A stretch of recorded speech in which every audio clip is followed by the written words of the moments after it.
Hi, Kwaheri here. Leo Tunapika. Well, seeing that today is the 1st of April, meaning it's the beginning of my birthday month, I want to kick off a mini series, a cakeathon of sorts, where every Thursday there'll be a new video featuring a new cake recipe. So make sure you subscribe and hit that notification bell so that you do not miss out on any of the exciting recipes coming your way. So to start us off, we're going to make the infamous red velvet cake. I feel red velvet is a cake that's liked and disliked in equal measure, and probably because it's misunderstood. Like, for starters, did you know that it's a mild chocolate cake? Yes.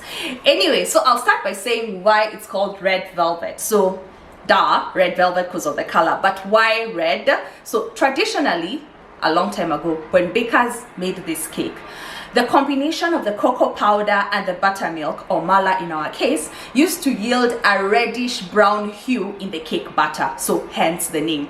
And this is because cocoa powder is acidic in nature, so when it combines with those ingredients making the cake, it gave that reddish hue, a reddish brown hue in the cake. So these days, because cocoa powder for the most part is Dutch processed, so it's alkalized, it does not have the same result. So people usually put food coloring in the cake batter.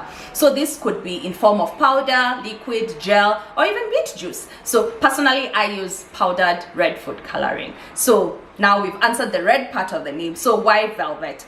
Normally, when you use buttermilk or mala in your cake batter, it yields a very light, textured, tender, crumbed cake. So hence velvet.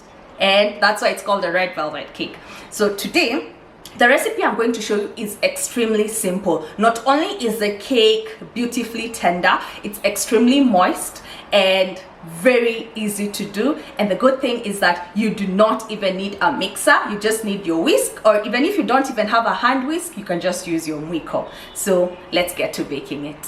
For the ingredients, we're going to need all-purpose flour, cocoa powder, baking soda, salt and red food coloring, sugar, some vinegar, eggs, maziwa mala, vanilla essence and oil. So I'm using oil in this recipe because when you bake and you add oil in place of margarine or butter, it yields a more moist cake. And now, first thing first, rule of baking. Now that I've taken you through the ingredients, make sure you preheat your oven. So I'm going to preheat my oven. In my bowl here with the flour, I'm going to combine all the dry ingredients. So I'm just using a tiny whisk. So it's always good to mix your dry ingredients together so that you make sure like there are no pockets of there's so much salt on one side, another side didn't have salt. So yeah. So now we're going to set that aside. And then now we take our huge bowl, add sugar. For the recipe proportions, there's a link in the description bar that takes you to a blog post. So we'll add that. Then just using my whisk, just mix the sugar and the oil. Here, we're not creaming or anything. It's not like the way you do margarine or butter. Then I'm going to add the egg one by one. Second egg.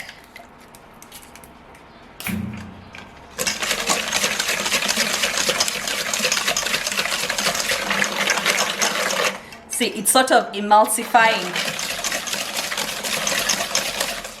Then some vanilla. As you all know, I just use the bottle cup to measure. Should be like a teaspoon.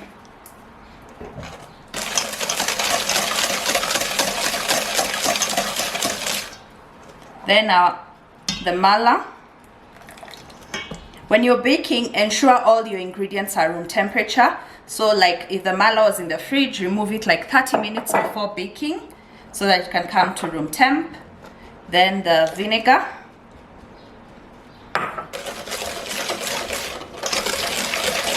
So there it is. And then now I'm going to add in my dry ingredients.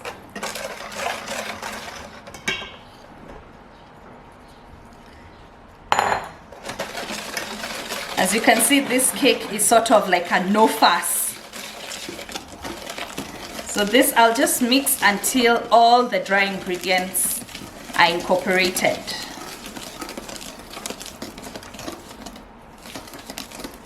Yep, there you have it. There's our cake batter. So I'm going to put this in our cake tins.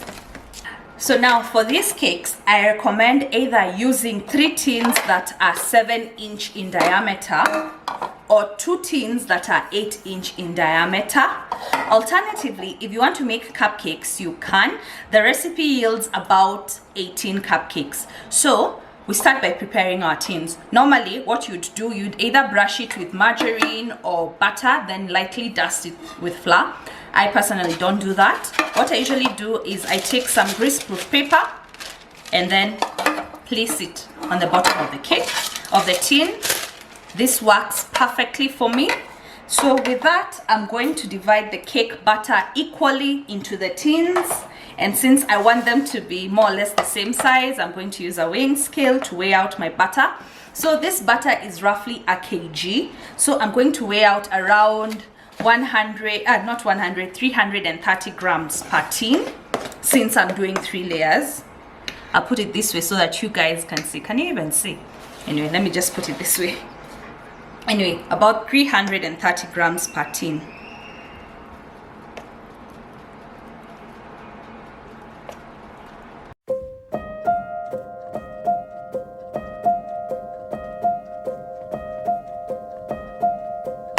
So with that done, I'm going to use a spoon to sort of spread out the cake batter evenly to the edges of the tin.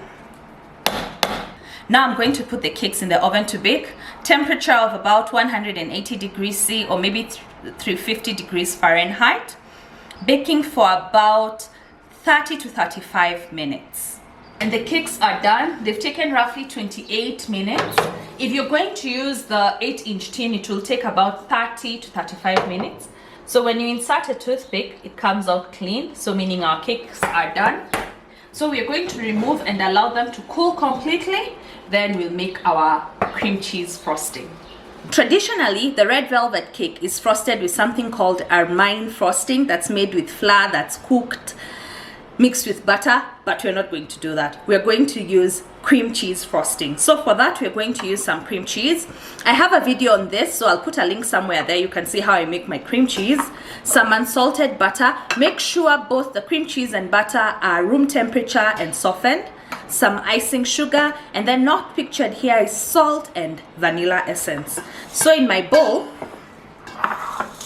I'm going to add my softened cream cheese and my unsalted butter.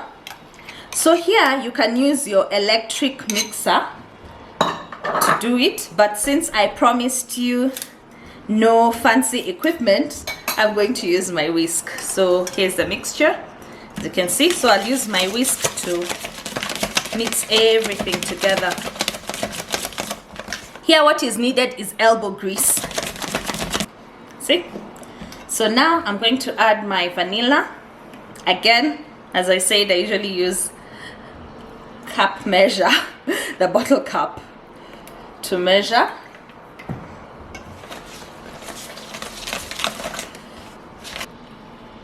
There's our beautiful mixture. And then now to add in my icing sugar. I'll add it in parts. So I'm not going all vigorous because I don't want my whole face to be covered.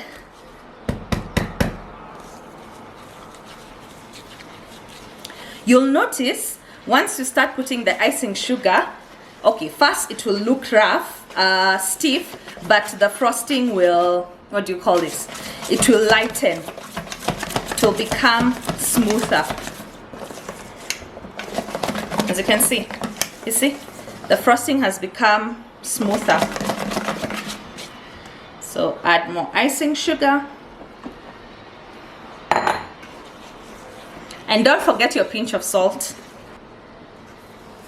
There's my cream cheese frosting. So here are our cakes. They're done. I'll show you what I do to remove. So I usually take a spatula like this, then run it across the edge of the cake, the perimeter. So do it gently.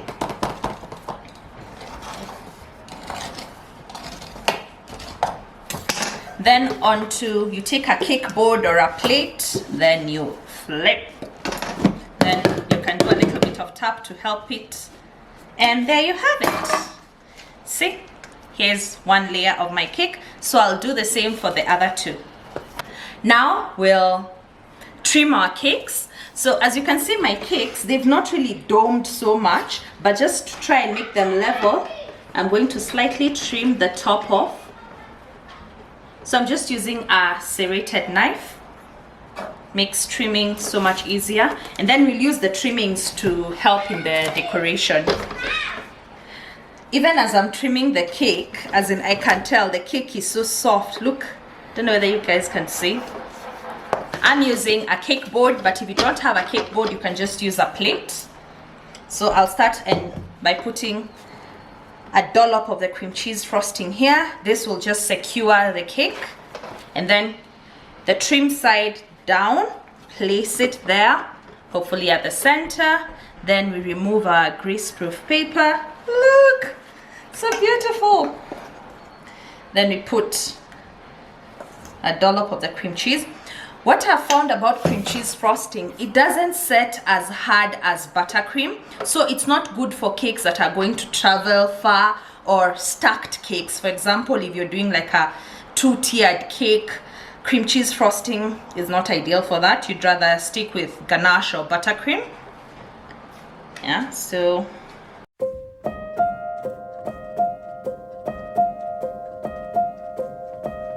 I'm using my dough scraper. Then now I'll frost the sides. Don't know whether you can see the way it's dancing. As I've said, cream cheese can be a bit problematic, so that's why you reserve it for cakes that are not so tall, cakes that are not stacked very high.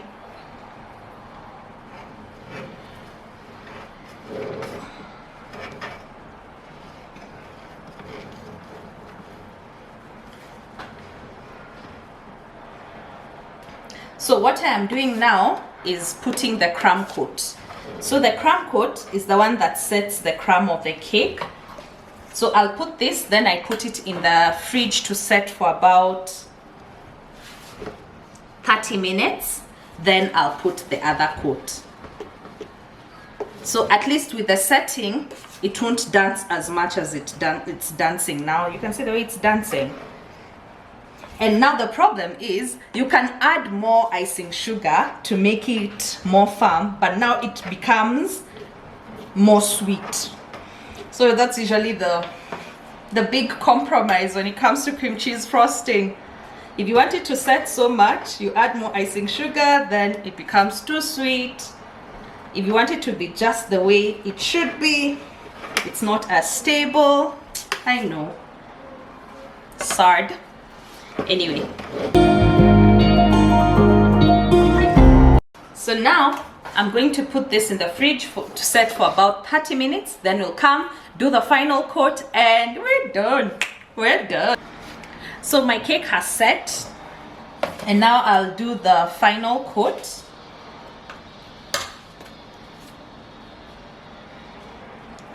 As you can see now, because it has set a bit, it's not dancing as before.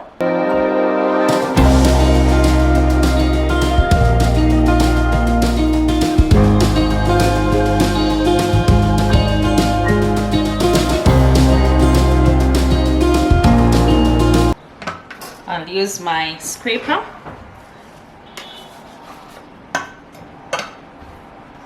So we clean up the bottom. This, then go around like that.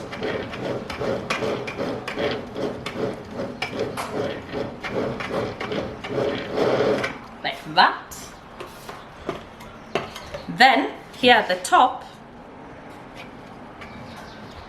I bring it in like this. Then I want to create a pattern. So I'll put my spatula here and then rotate the cake.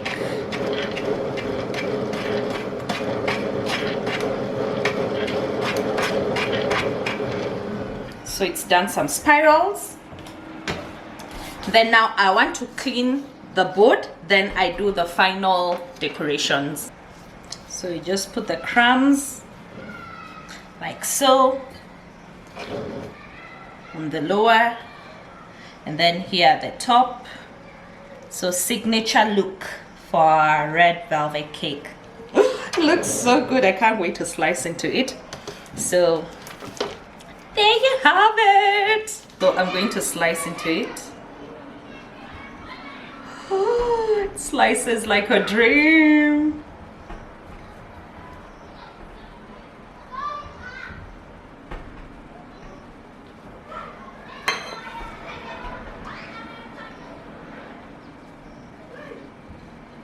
Here's a slice. I'm going to give it a taste.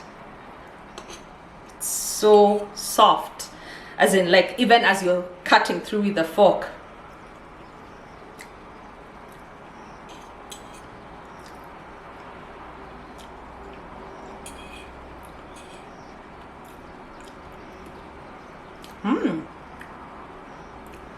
Very tender.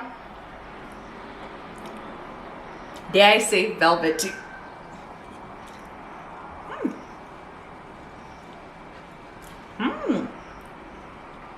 Very delicious. I sure do hope you try this recipe. As I've saved the link with the blog post with all the measurements is in the description bar. If you haven't subscribed, please subscribe. It's free to do so. Next week it will be my birthday, so don't tune in to see what I'll be making for myself as I turn 32. Otherwise, from me, Kwaheri.